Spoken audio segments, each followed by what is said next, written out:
Matthieu 25, verset 1 à 12. Sinon, le cri de Matthieu 25, 6. Sinon, encore le cri de minuit. Et tout ça, c'est la même chose. Voilà. Gloire au Seigneur. On en a parlé ici et là. Et nous revenons à insister encore. Alléluia. Parce qu'il y a tellement d'attaques, le diable attaque de diverses manières. Et l'attaque la plus dangereuse pour les fils de Dieu, c'est l'attaque des doctrines. Quand la doctrine est attaquée, lorsque le diable vient sous la forme de la doctrine. Amen. C'est là que ça devient dangereux. Gloire au Seigneur. Et la meilleure façon de se défendre, c'est doctrine contre doctrine. Amen. Amen. Le diable a dit, il est écrit. Jésus a dit, il est aussi écrit. Donc c'est l'épée contre l'épée. Vous comprenez cela? À l'ancien temps, lorsque le cavalier brandit l'épée, l'autre cavalier aussi brandit l'épée. Amen. Et celui qui arrive à enlever l'épée dans la main de l'autre ou à casser l'épée de l'autre, amen, est victorieux. Amen. Parce que l'autre est à sa merci. Gloire au Seigneur. Matthieu 25, 1 à 12.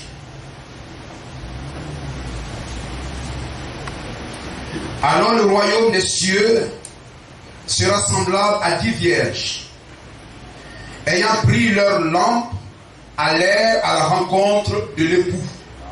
À la rencontre de quoi? De l'époux. 5 d'entre elles étaient vieilles et étaient folles, et 5 sages. Les folles, en prenant leur lampe, ne prirent point d'huile avec elles. Mais les sages prirent avec elles, avec leur lampe, de l'huile dans des vases. Et comme l'époux tardait, tous s'assoupirent et s'endormirent. Au milieu de la nuit, on cria. Un cri se fit attendre au milieu de la nuit. Voici l'époux aller à sa rencontre. Alors toutes ces vierges se réveillèrent et préparèrent leurs lampes. Les folles dirent aux sages, donnez-nous de votre huile, car nos lampes s'éteignent. Les sages répondirent, non, il n'en aurait pas assez pour nous et pour vous. Allez plutôt chez ceux qui en vendent et achetez-en pour vous. Pendant qu'elles allèrent en acheter, l'époux arriva et celles qui étaient prêtes entrèrent avec lui dans la salle des noces et la porte fut fermée. Plus tard, les autres vierges vinrent et dirent, Seigneur, Seigneur, ouvre-nous. Mais il répondit, je vous le dis en vérité, je ne vous connais pas. Veillez donc, puisque vous ne savez ni le jour ni l'heure. Ajoutez là, et juste avant sa venue, alléluia, il y aura un grand signal. La Bible parle d'un grand signal, un grand signe, un signal donné. Un cri de commandement. Juste avant sa venue, il y aurait un cri. Il y aurait un grand cri. Gloire au Seigneur. Amen. Le cri qui le précède et qui l'introduit. Amen. Parce que, alléluia, je vous ai dit, entre la pyramide, alléluia, entre la pyramide et la pierre de Fès. Amen. C'est le ministère du Fils de l'homme. Amen, qui vient pour unir la pierre de fer et le reste du corps. Amen. Gloire à Jésus-Christ. Béni soit le nom du Seigneur. Ainsi, juste avant sa venue, il y a un signal. Il y a un cri qui retentira sur la terre. C'est le cri du rétablissement de toutes choses. C'est Actes chapitre 3, verset 20. Amen. Sans lequel il ne viendra pas. Vous comprenez cela? Amen. Gloire à Jésus-Christ. Aujourd'hui, on parle de cri de minuit, de cri de minuit. Mes frères, lorsque le message ne nous est pas présenté, on peut se troubler. Amen. On peut être remué, on peut raisonner. Mais quand nous plongeons nos regards dans les Écritures, dans le message, l'épouse est tranquille. Amen. Gloire à Jésus-Christ. Juste avant la première venue de Jésus-Christ, amen, sa première venue pour les Juifs, il y a eu un cri. En ce cri et sa venue, il n'y a rien. Vous comprenez cela? Voyez-vous, Jean était le pont qui a uni les deux. Amen. Il a appelé Israël et il a présenté Jésus-Christ. Gloire à Jésus-Christ. Donc avant Jésus-Christ, sa première venue, il a eu un cri. Et avant sa deuxième venue, et qui est la venue pour les païens, il aura aussi un cri. Amen.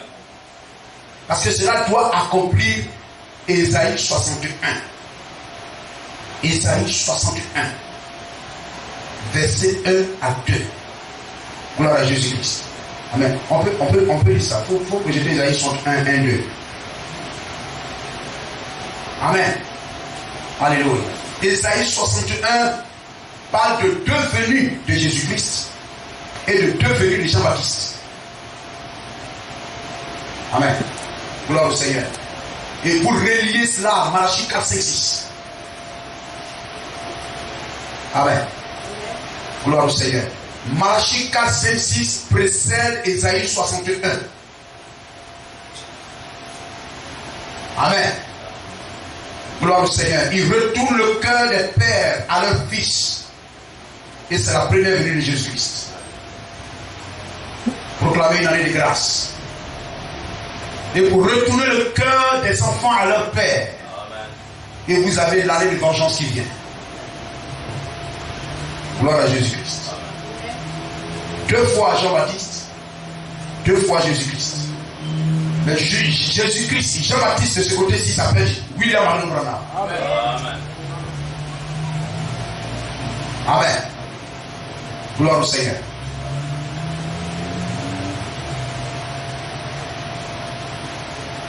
L'Esprit du Seigneur, l'Éternel est sur moi, car il m'a oint pour porter la bonne nouvelle aux malheureux.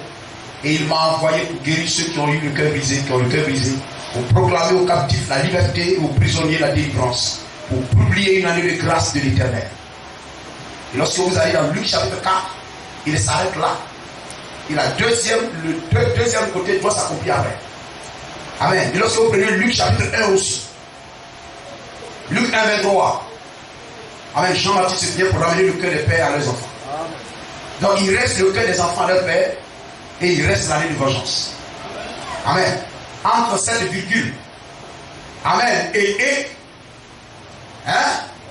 Il y a le rachat, l'appel de l'épouse de Jésus-Christ. Entre la virgule et le et. Et lorsque vous allez dans Malachie chapitre 4, 5, 6, il y a aussi une virgule et un et aussi là-bas. Gloire au Seigneur. Et entre cette virgule et ça veut dire qu'il faut un prophète pour placer les choses. Sinon la théologie va relier tout ensemble. Mais l'œil de l'aigle dit qu'entre cette virgule et le et, il y a l'appel des nations. Gloire à Jésus-Christ. Amen. Donc il y aura un cri. Donc avant la seconde venue de Jésus-Christ, il y aura un cri. Et on a lu cela, n'est-ce pas? Matthieu 25, 6. Amen. Amen. Au milieu de la nuit, il y eut un cri. Voici l'époux. Amen. Donc, il y a un cri. Amen. Qui introduit sa venue. Et William Branham nous dit dans l'enlèvement, paragraphe 141, qu'un cri est un message. Amen. Si tu as ça, tu descends. Voilà. 141. Vous pouvez aussi noter 152, 154 là-bas et tout ça. Donc on va lire ça. Ici c'est bon. Amen. Il a ordonné que ces choses soient et maintenant il doit envoyer ceci. La première chose qui arrive, la première chose, parce que dans 1 Thessaloniciens 4,15, il est parlé du signal, c'est-à-dire le cri, la voix de l'archange et la trompette. Amen. Amen. Quelquefois on se met à parler, à raisonner, etc. Moi, les questions répondues par le prophète, c'est lui qui est notre absolu. Amen. Ça ne doit pas faire débat. Parce que quand on parle de dîme, quelqu'un peut trouver des raisonnements, non parce que, mais on n'est pas dans les non parce que. Avant de dire quelque chose, il faut reconnaître d'abord que ça, voici la vérité. Amen. Maintenant, je souhaiterais. Amen. Mais le raisonnement, et Franck a prêché au commencement était, je ne sais pas quoi, non la théologie ou bien quoi là. Etc. Gloire au Seigneur. Alors, il faut reconnaître ce qui est dit. Là. Il y a des questions qui ont été posées au prophète. Et le prophète a répondu. Il a été demandé au prophète à qui doit-on payer la dîme. Frère, est-ce que ça ne pas suffisamment clair? Ce qu'il dit, c'est ce qu'on doit faire. Amen. Moïse, il est le premier croyant du message. Amen. Il a la lumière de son âge. On va lui dire ça tout à l'heure. Et il est l'absolu. Il est celui qui a apporté, qui est monté là-bas haut, au ciel, et il est descendu du grenier de Dieu. Amen. Avec la main de Dieu, la parole. Amen. Et il a dit à Israël, un juif devait briser le païen. Mais lui, il a brisé qui? Une Madianite éthiopienne. Mais il l'a fait avant d'entrer dans le ministère. Amen. Dieu savait ça. Et que Dieu savait qu'il allait aussi prêcher qu'on ne doit pas épouser le païen. Amen. Mais Dieu n'a pas eu honte de prendre Moïse, ne lui a même pas dit divorce avec elle, il faut la quitter, mais il est resté marié à Séphora. Et il est devenu le prophète de Dieu qui prêcha qu'une juive ne doit pas épouser une païenne. Où sont les maris? Où sont les Aaron qui vont venir dire à Moïse, écoutez, tu as épousé une Éthiopienne. Le même esprit, vous savez frère, les esprits ne meurent pas. Amen. Ils sont là encore et tout ça. Et je lui ai expliqué, il dit, oh frère, merci. Merci, il y a un pasteur qui m'a dit, mais tu as rendu la chose plus claire. Il dit, frère, aussi longtemps qu'on peut citer le prophète, Branham a dit, ça règle le problème. Amen. Quand quelqu'un n'aime pas Branham a dit, il est suspect. Amen. Amen. C'est la vérité. Amen. Amen. Il m'a demandé les bandes, là, qu'est-ce que tu en penses des bandes, écoute des bandes maintenant qu'on voit, etc. Il dit, frère, ça là, le prophète a répondu à la question. Amen. On a demandé au prophète, si je vais quelque part et qu'il n'y a pas de prédicateur, pouvons-nous écouter les bandes? Il dit oui, écoutez les bandes. Amen. Mais s'il y a un prédicateur, William Branham n'a pas établi de prédicateur. Amen. Si tu es ministre, ça veut dire que tu es appelé à prêcher. Amen. William Branham n'a pas dit que pendant que le chant est en train de conduire le cantique, le pasteur est là-bas en train de choisir quelle bande il va mettre. Mais William Branham dit alors dans l'église, pendant que le chant est en train de conduire le cantique, le pasteur est en train de préparer la prédication, et sous l'onction, lorsqu'il entre, il se met à prêcher. Il n'a pas dit qu'il se met à s'asseoir. Play. Il a dit, sous l'onction, il vient, il a pris play. Et ça, là, ça a amené des frères à ne même plus vouloir le pasteur. Vous voyez où ça va? Ça y est, on met croix sur Éphésiens 11. Béni soit le nom du Seigneur. Amen. Les questions sur lesquelles le prophète a répondu, il faut le prononcer sans état d'âme. On va en revenir, etc. On a vu cela? Non. La première chose qui arrive lorsqu'il commence à descendre du ciel est un cri de commandement. Lorsqu'il commence à faire quoi? C'est quoi? C'est sa venue, non? Il commence à venir. C'est quel emceau? C'est quel emceau? Le 7e. C'est le 7e saut. C'est le saut de sa venue. Donc quand il commence à venir, à descendre, c'est le 7e saut qui commence. Amen. Donc quand vous avez ce message, c'est le message du 7e saut. C'est le message de la fin. Le cri fait partie du 7e saut. Vous comprenez cela? Amen. C'est le ministère de Christ.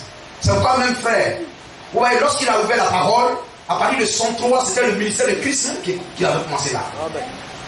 63, 64, 65. Et puis ils ont gardé son corps jusqu'en avril là-bas, quelque part là-bas. Pâques. Ça fait 3 ans et demi. Amen. Hein? Amen. Gloire au Seigneur. La première chose qui arrive lorsqu'il commence à descendre du ciel est un cri de commandement. Qu'est-ce donc? C'est un message pour rassembler les gens. Amen. Qu'est-ce que c'est? Ce cri, c'est un message qui rassemble les gens. Un message est proclamé premièrement. Eh bien, c'est le temps de la préparation des lampes. Levez-vous, préparez vos lampes. Il n'y a pas de cri de minuit quelque part. Le cri de minuit, c'est le message de William Branham. Amen. Gloire au Seigneur. Amen. C'est le temps de la préparation des lampes. Levez-vous et préparez vos lampes. Quelle veille est-ce? La 7e. Pas la 6e, mais la 7e. Amen. Voici le bouvier. Levez-vous pour préparer vos lampes. Et elle le fit. Certaines d'entre elles découvrirent qu'elles n'avaient pas de lampe, n'avaient même pas d'huile dans le navet. Mais c'est le moment de préparer les lampes. C'est le temps de Malachie 4. Alléluia. Les gens du métal ne doivent pas être troublés, etc. Vous comprenez cela? Amen. C'est le temps de la préparation des lampes. C'est le temps de Malachie 4. Lorsqu'on en arrive, c'est Luc 17. Luc 17, 30. C'est Isaïe. Amen. Toutes ces prophéties, afin que cela puisse, c'est parfaitement déclaré dans les Écritures. Ce qui se rapporte à ce jour. Nous le voyons se dérouler ici même. Amen. Gloire au Seigneur. Amen. Le message de William Marion Branham, c'est ça le cri de minuit. Alléluia. Béni soit le nom de Jésus-Christ. Amen. C'est pourquoi, frère, alléluia. Vous comprenez cela? Nous devions regarder à ce message, nous agripper à ce message-là. Il n'y a pas deux lumières dans un âge. Il n'y a qu'une seule lumière. Il n'y a pas deux prophètes majeurs dans un âge. Il n'y a qu'un seul prophète majeur dans un âge. Gloire au Seigneur. Amen. C'est ce que la dernière fois quand on était au funérailles à Goumo, on a fait un crochet au village là-bas pour lui demander. Pourquoi tu ne veux pas dire qu'un nouvel âge commence? Hein? Parce qu'un prophète messager ouvre un nouvel âge. Vous attendez, frère? Amen. Ne vous laissez pas, je ne sais pas quoi, on dit ça 2 jours après, on a oublié. Quand quelqu'un dit je suis prophète, demandez-lui c'est prophète éphésien ou bien prophète majeur. S'il dit je suis prophète majeur, dites alors donc un nouvel âge a commencé. Mais c'est ce qu'ils ne veulent pas admettre. Parce que s'ils admettent cela, alors nous sommes dans le 8e âge. Ils savent qu'ils sont dans l'erreur. Donc ils tournent autour sans l'affirmer. Mais leur déclaration et comportement le démontrent. Amen. C'est comme les gens disent non, on voit Marie partout. Marie apparaît partout. Mais il ne veut pas dire qu'elle est omniprésente. Oui, mais il faut dire qu'elle est omniprésente. Oh, il ne peut pas dire ça. Hein? Parce que s'il dit ça, Dieu sera omniprésent. Amen. Gloire au Seigneur. On définit les choses, on tourne autour, etc. et tout ça. Amen. Il n'y a qu'une seule étoile. Non, l'autre. Mais on est Paul, il est né, etc. Ils sont quoi? Il y a un qui parle avec mon fils, il ne sait pas quoi au téléphone, il ne sait pas quoi là, il ne sait pas si c'est mon fils ou quoi, poser ou bien quoi là. Et puis j'ai vu ça, je ne sais pas si c'est lui ou bien, je ne sais pas. Et puis j'ai vu ça, et puis quand j'ai vu ça, j'ai dit, c'est qui ça? Il dit, je ne sais pas.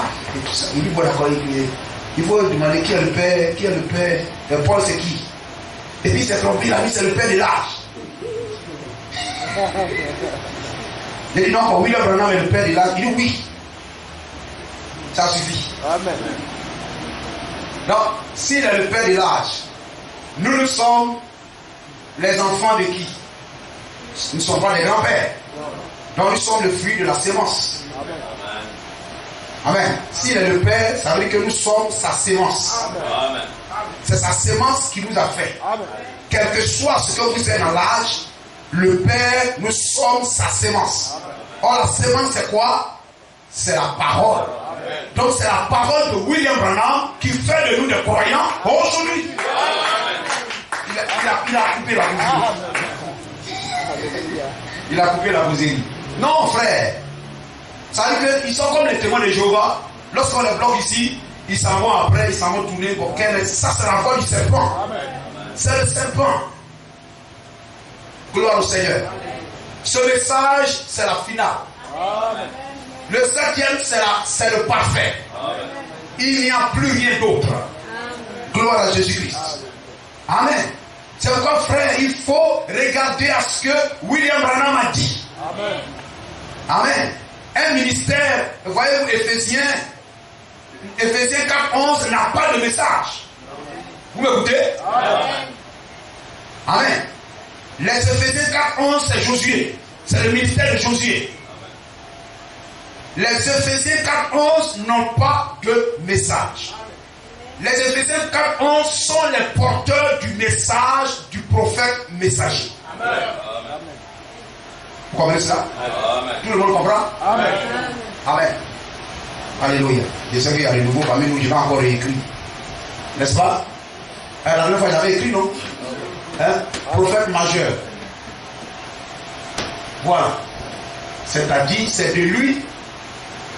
Si quelqu'un est un vrai ministre de Dieu dans cet âge, amen, c'est que il prêche, il est le témoin de celui-là. Amen. Pasteur, apôtre, docteur, quel que soit son doctorat en parole, amen, évangéliste, et puis, hein, prophète. Ça fait qu'il parle le prophète mineur, le prophète éphésien. Le prophète majeur, c'est de lui que sortent. Parce que ceux-là n'ont pas de message. C'est les eunuques. Amen. C'est les serviteurs dans le restaurant. Amen. Le prophète majeur est assis dans la cuisine. Amen. C'est lui qui fait le plat. Amen. Et puis il sert à ceux-là prennent pour les partager aux gens.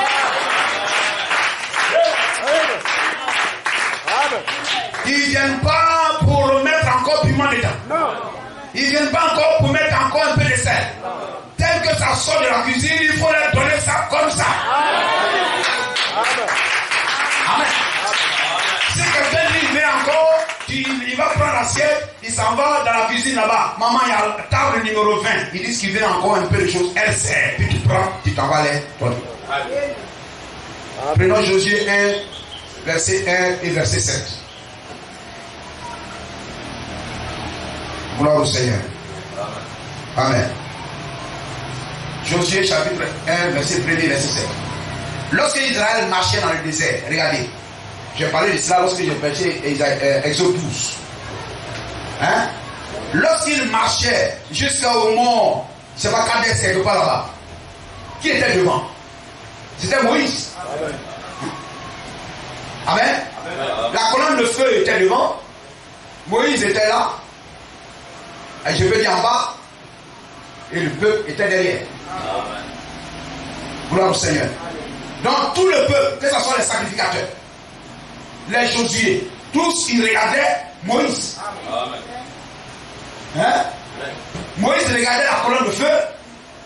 Et le peuple regardait Moïse. Amen. Donc quand la colonne de feu avance, Moïse dit, levez-vous, on part. Et puis il s'en va. Quand la colonne de feu s'arrête, Moïse dit, on s'arrête. Et le peuple obéissait à Moïse. Dieu disait, oh, s'ils avaient ce même cœur pour m'obéir. Amen. Amen. Quand Moïse s'est retiré, amen, comme quand William Branham a montré à Tony Isabelle, je vais m'arrêter ici. Tu vas continuer sans moi. Mais sur les traces de sang. Les traces de sang, c'est le message que je vous laisse. Amen. Le sang, c'est la parole. Gloire au Seigneur. Amen. Lorsque Moïse se retire, Moïse, Josué se met devant. Mais Josué ne se met pas devant comme cela au Jourdain, arrivé même au Jourdain, regardez au Jourdain. On dit, mais Josué traverse, Moïse aussi l'a traversé. Moïse a pris la verge et puis il a fait traverser le peuple. Mais pourquoi toi tu t'arrêtes ici? Il dit non. Moïse n'est pas là physiquement, Mais Moïse est là par la parole. Que ceux qui portent le message de Moïse sur leurs épaules, les gens, l'homme portant la cruche d'eau sur son épaule, doit passer devant. Amen. Et les gens qui portaient l'âge sont passés devant. L'âge lui-même, il était quoi? Il était le message de Moïse, n'est-ce pas? On ne parle même pas des tables de l'autre qui sont à l'intérieur. Mais l'âge lui-même, le chandelier, les barres, etc. Tout ça, c'est quoi? C'est le message de Moïse. Donc ceux qui portent l'arche de Dieu, le message de Moïse doit être devant. Amen. Et la création même a reconnu ça. Le Jourdain même a dit Amen. C'est la vérité. C'est le message qui doit être devant. Que l'homme soit vivant ou que l'homme soit mort, c'est son message qui doit conduire le peuple à entrer dans ses promesses. Gloire à Jésus-Christ. Béni soit le nom du Seigneur. Josué 1:1. Qui ont maillot la dire les autres de la de César. Amen. Après la mort de Moïse. Suivez, hein? Les mots sont très importants. Hein, l'homme noir aux États-Unis, il dit même je crois les virgules. Amen. N'est-ce pas? Amen. On a dit les virgules et. Virgule. Après la mort de Moïse, serviteur de l'Éternel. L'Éternel dit à Josué, fils de Nun, serviteur de quoi? Moïse. Donc les deuxièmes quatre sont les serviteurs du prophète messager. Amen. Amen. Nous disons Amen. Amen. William Branham, serviteur de l'Éternel. Et pasteur Kakou et tout, serviteur de William Branham. On n'a pas honte de dire ça.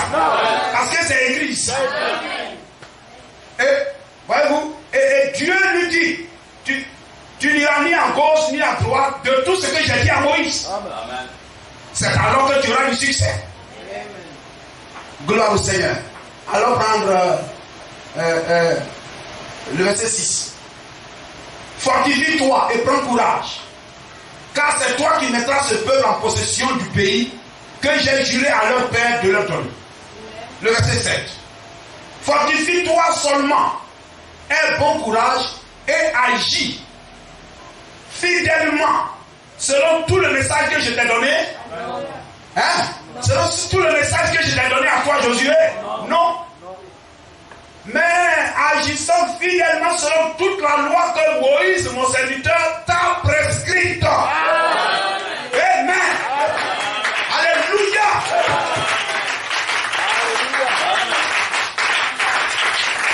Si quelqu'un dit je suis pasteur, demandez-lui tu es pasteur de quel prophète messager. Amen. Si du moins je ne crois pas au prophète, son prophète c'est la théologie, quittez-la. Amen. Amen.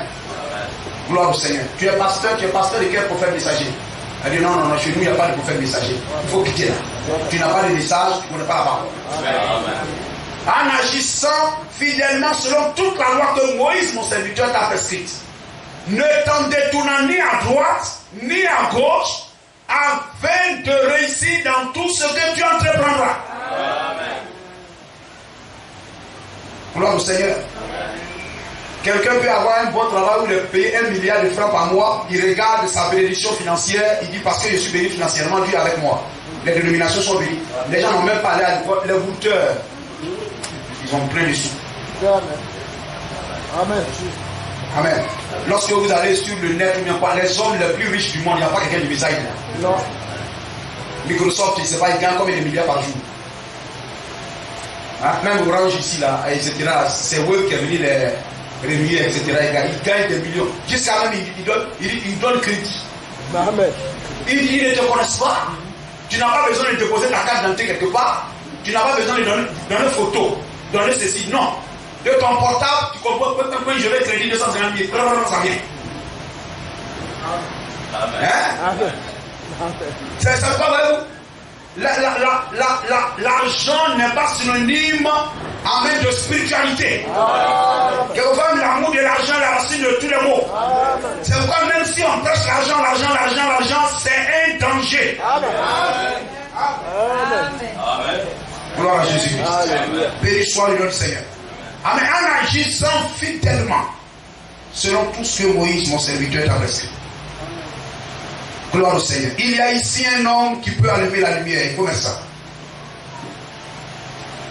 Moïse est la lumière de son âge. Il n'y a pas deux lumières, mais une seule lumière. En dehors de cela, c'est le ténèbres. Voyez-vous? Quand William Branham prêche, il y a ici un homme qui peut allumer la lumière. Il n'est pas là pour prêcher un message historique. Amen. Quand lui-même il prêche, nous voulons voir Jésus-Christ, ça veut dire que cela s'accomplit en lui. Amen. Il ne dit pas aux gens, c'est moi, je manifeste le ministère. Si vous voulez voir de nouveau Jésus-Christ se manifester, c'est moi. Non. Mais c'est pour que les élus comprennent. Amen. Donc quand il prêche, il y a ici un homme qui peut allumer la lumière. Jésus-Christ l'a dit là-bas et tout ça. Lorsqu'il le dit, c'est qu'il est la personne qui a compris ça. Amen. Amen. Amen. La lumière, c'est lorsque la promesse de Dieu qui est écrite dans les Écritures quitte le papier et s'accomplit dans votre génération, c'est la lumière. Amen. La parole écrite n'est pas encore la lumière jusqu'à ce qu'elle s'accomplisse. Amen. Gloire à Jésus-Christ. Amen. Amen. Alléluia. Béni soit le nom du Seigneur. Je vous laisse seulement lire un petit bout. Moïse était la lumière de son heure. Amen. Amen. On peut laisser tout le reste. Gloire au Seigneur. Parce qu'il vous dit quelque chose, il faut montrer. On va que c'est la vérité. Moïse était la lumière de son âge. Noé était la lumière de son âge. Amen. William Branham est la lumière de son âge. Donc les gens, ils ont la Bible est notre absolue, c'est la vérité, mais il n'a pas le livre qui est quitté au ciel là-bas pour tomber du ciel. Non. Si vous dites que la Bible est votre absolu, ça veut dire que Moïse est votre absolu, Esaïe est votre absolu, et Paul est votre absolu, et donc William Branham est votre absolu. Amen. Vous comprenez cela? Amen. C'est pourquoi, frère, tout Ephésien qui ne se tient pas derrière le prophète messager est dans l'erreur. Amen. Amen. C'est pourquoi, voyez-vous, amen, c'est inquiétant lorsque les gens disent non, William Branham dit, il faut quitter dans ça. Mais si William Branham ne dit rien, toi-même tu quittes là. Amen. Parce que tu es là pour dire ce que William Branham dit. Amen. Je disais au pasteur là, j'ai dit frère, le coup de bande là, c'est les Éphésiens 4 qui sont les coups de bande. Amen. C'est nous qui faisons écouter les bandes au peuple. Amen. Amen. Ce n'est pas venir s'asseoir. Il dit, mais frère, une prédication, le prophète peut dire quelque chose, par exemple, mariage et divorce et tout ça, qui sera un peu ambigu à comprendre un peu. Chacun va aller avec sa compréhension. Amen. Et même si le pasteur vient même essayer de le remettre comme cela, il n'arrivera pas. J'ai dit, oui frère, ce que tu dis là, c'est la vérité. Amen.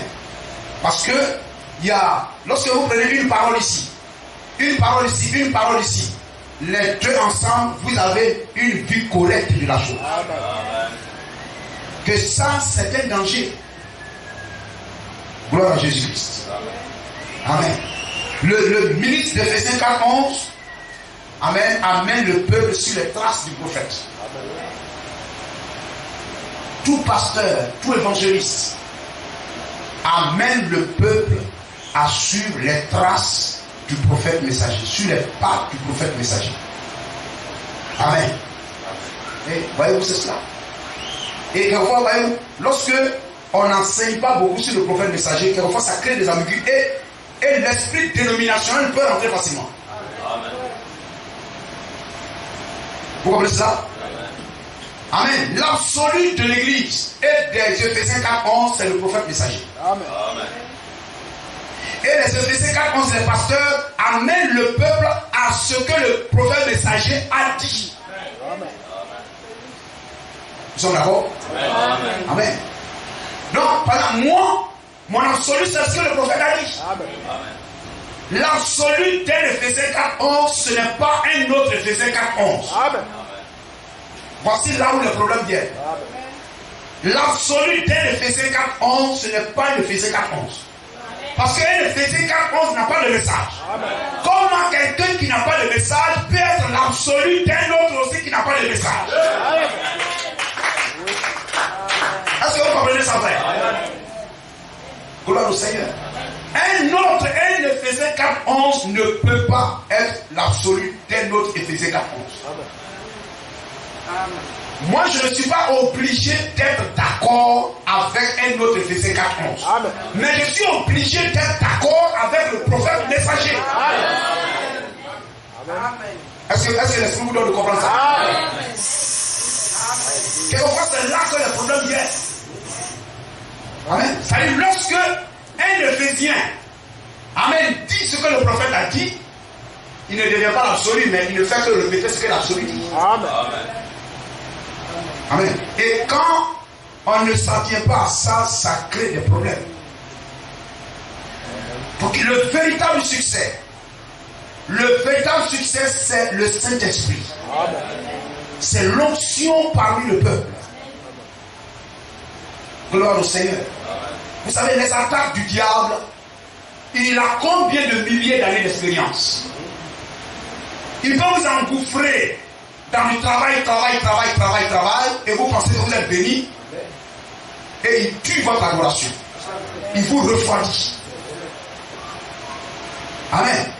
S'il voit que c'est par l'argent ou bien il ne sait pas par quoi, il peut vous aider, ça ne le coûte pas. Parce que Jésus nous a rachetés à un grand prix. Donc pour nous prendre, il doit payer aussi un grand prix. Donc s'il nous faut dépenser des milliards pour nous prendre, ça ne lui coûtera rien. Il ne va pas refuser ça. Un enfant de Dieu qui l'envoie en enfer, mais c'est un gros bijou qu'il a eu. Gloire à Jésus-Christ. Amen. Béni soit le nom de Jésus-Christ. Et nous revenons, amen, là pour terminer.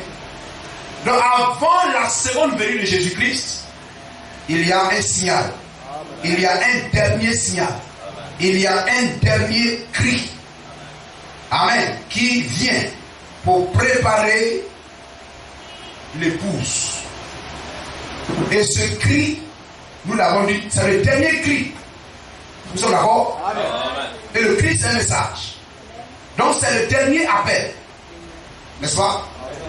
C'est le dernier appel à la préparation. Levez-vous, préparez vos lampes. C'est la dernière prédication. C'est la dernière préparation.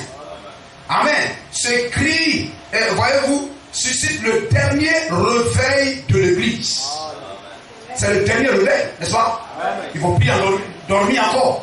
Là, il est là où il sait, ne doit plus dormir, etc. L'épouse qui sortira ne doit plus dormir comme l'Éphèse, Smyrne, etc. Pergame, tout ça. C'est dans ce âge, se réveille-toi, allez jusqu'au bout. Gloire à Jésus-Christ. Et voyez-vous, ce groupe avait leur lampe allumée. D'accord? Elles attendent la venue de Jésus-Christ. Amen. Et elles étaient vierges. Et voyez-vous, c'était des vierges, donc c'était des femmes. N'est-ce pas? Et la femme typifie l'église. Donc les vierges, ce sont les femmes, donc ce sont les églises, c'est une église. Donc il y a deux catégories. Il y a les vierges, il y a les sages, et puis il y a les folles. Ce qui est merveilleux, les deux sont vierges. C'est-à-dire les deux ne se sont pas prostituées. Et les deux sont des groupes du message. Elles avaient leurs lampes allumées. Les lampes allumées, ça veut dire c'est la parole réveillée, c'est la parole vivante de l'âge. Mais une avait la parole sans le Saint-Esprit. Amen. Et l'autre avait la parole et le Saint-Esprit. Vous comprenez cela? Et la lampe, c'est la parole. Psaume 119, verset 105. Voilà. Il faut projeter ça, on va lire. J'aime qu'on lit beaucoup, n'est-ce pas? Amen. Amen. Psaume 119, verset 105. On peut aussi lire Proverbe 6, 23. Vous notez aussi Proverbe 6, 23.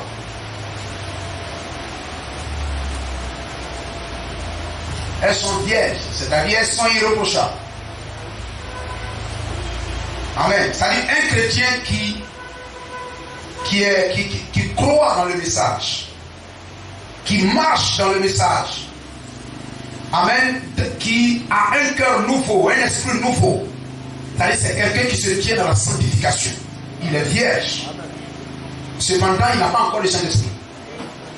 Je crois que c'est Ézéchiel ou bien Jérémie qui parle de ça. Je reprendrai sur vous une eau pure. Je reprendrai sur vous une eau pure. Et je vous donnerai qu'un nouveau esprit nouveau. Amen. Je crois que la dernière fois, je vous disais l'exemple qu'on prend bien souvent. Et on prend un verre noir de Coca-Cola. Et puis on commence à mettre de l'eau propre dedans. À la fin, on aura un verre d'eau propre. Le noir aura disparu. Et vous aurez un verre propre. C'est ça, un esprit nouveau. Un cœur nouveau. Ce n'est pas un nouveau esprit que vous recevez. Ce n'est pas un nouveau cœur que vous recevez. Mais c'est le même cœur que vous recevez. Mais à force de recevoir et de verser la parole de Dieu dedans, vous finissez par rendre ce cœur-là nouveau, ce cœur-là blanc. Et c'est maintenant que l'Esprit de Dieu vient habiter ce cœur. Je crois que c'est Jérémie, non, ou bien Ézéchiel. Et je mettrai en eux mon esprit. Amen. Gloire au Seigneur. Donc, le fait de recevoir la parole, vous commencez à appliquer la parole, vous sanctifiez. Hein? Vous ne vous promenez pas avec les mauvais amis. Hein? La fille, William Branham n'a jamais voulu que sa fille se promène avec des filles qui ne vont pas à l'église. Et vous vous promenez avec un garçon qui boit, qui passe son temps en train de chercher femme, qui ne fait que parler de femme, et qui parle de boire, etc. Mais vous allez finir par devenir comme eux. C'est pourquoi le chrétien doit marcher seul. Vous filles, marchez seul. Garçon doit marcher seul. Sinon vous allez finir par sentir péché.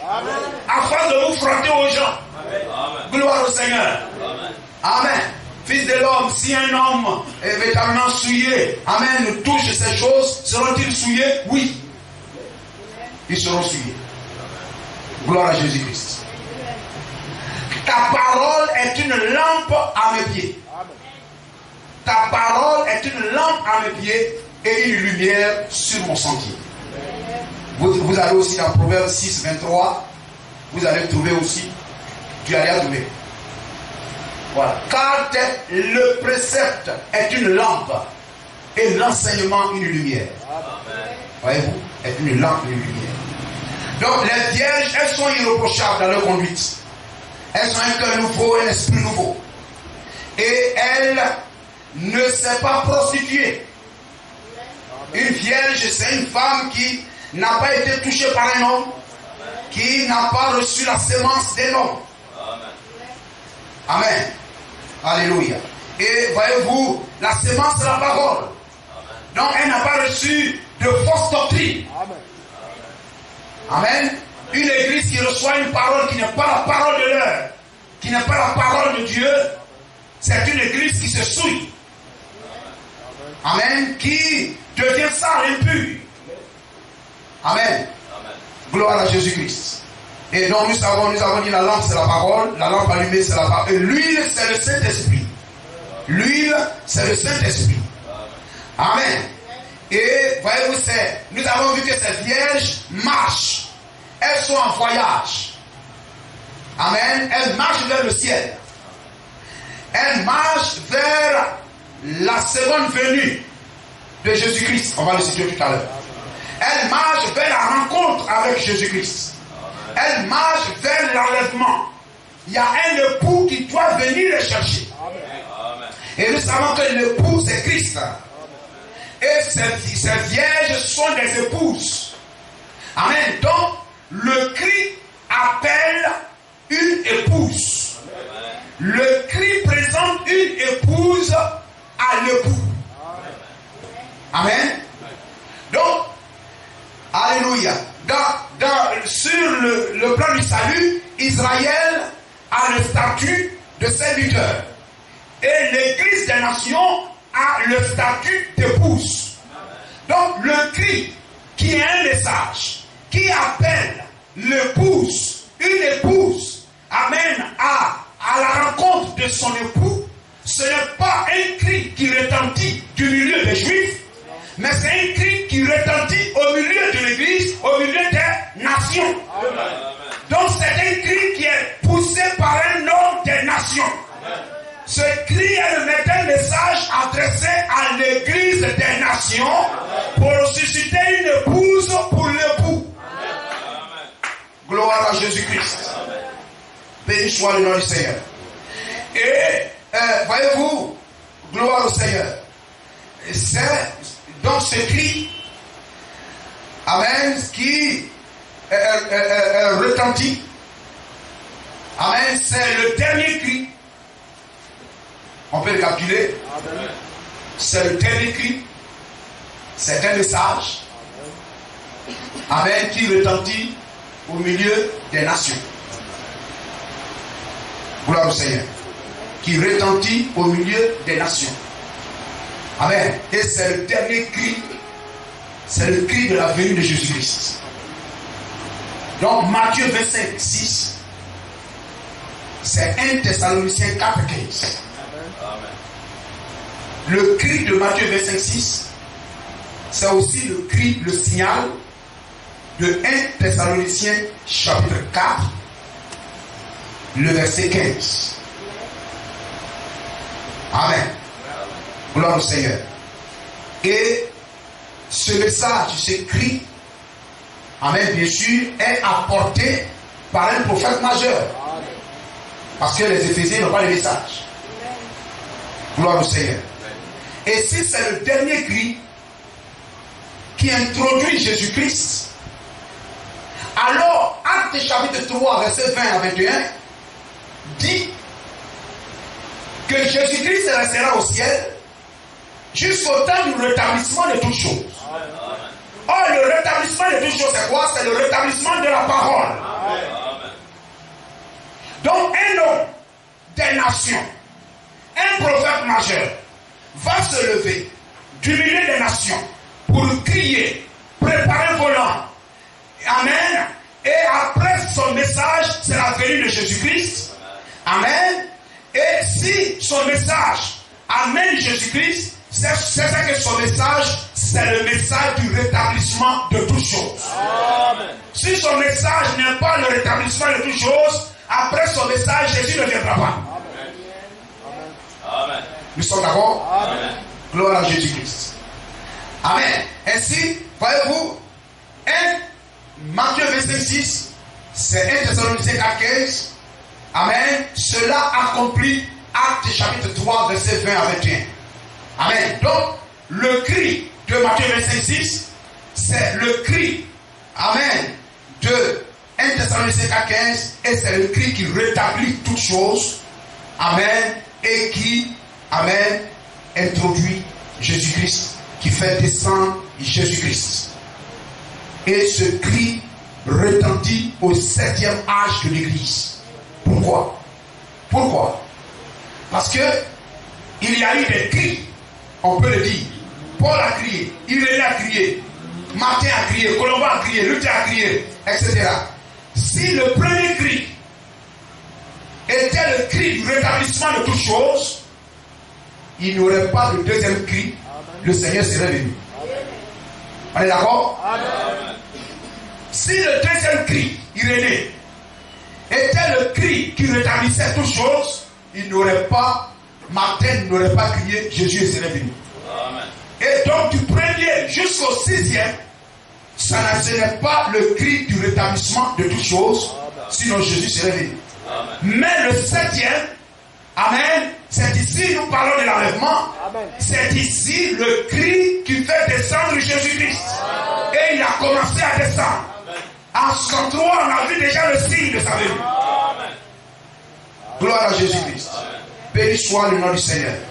Et voyez-vous, amen, ce prophète messager, c'est Élie de Malachie 4:6. Amen. Pourquoi? Amen. Parce que Marc chapitre 9, verset 12, c'est aussi Matthieu 17, 11. Amen. La Bible dit, Élie viendra et rétablira toutes choses. Et ce Élie qui rétablit toutes choses, ce n'est pas Jean-Baptiste. Parce que si c'était Jean-Baptiste, Acte chapitre 3 ne serait pas dit. Si Jean-Baptiste avait rétabli toutes choses, Acte chapitre 3 n'aurait pas dit Jésus-Christ sera retenu jusqu'au temps du rétablissement de toutes choses, alors que Jean-Baptiste a fini son ministère. Donc si Jean-Baptiste a fini son ministère, et puis Pierre dit dans Acte chapitre 3 que Jésus-Christ sera retenu au ciel jusqu'au temps de l'établissement de toutes choses, c'est que Jean-Baptiste n'a pas rétabli toutes choses. Donc il viendra un Élie. Parce que Jésus-Christ dit dans Matthieu 17, 11 et dans Marc 9, 12 que Élie viendra et rétablira toutes choses. Amen. Amen. Donc, ce Élie qui doit rétablir toutes choses, ce n'est pas Jean-Baptiste. C'est un Élie qui doit rétablir au milieu des nations. Or, Élie vient combien de fois? 5 fois. Il y a eu Élie lui-même. Il y a eu Élisée. Il y a eu Jean-Baptiste. Et il y a l'Élie de Apocalypse 11 avec 4. Il reste un seul. Et ce un seul rétablit au milieu des nations. C'est William Marion Branham. Amen. Gloire à Jésus-Christ. Amen. Et le rétablissement de toutes choses, c'est le rétablissement d'Adam. C'est le Fils de Dieu, Père, Amen, dessus. Le pouvoir perdu qui est retrouvé. C'est le retour du titre de propriété. Amen. Le rétablissement de toutes choses, le pouvoir perdu revient à nouveau dans la main des enfants de Dieu. L'épée qui était perdue revient de nouveau dans les mains de William Branham de l'Église. Les écureuils peuvent alors crier. Ati Roy peut demander ce qu'elle veut.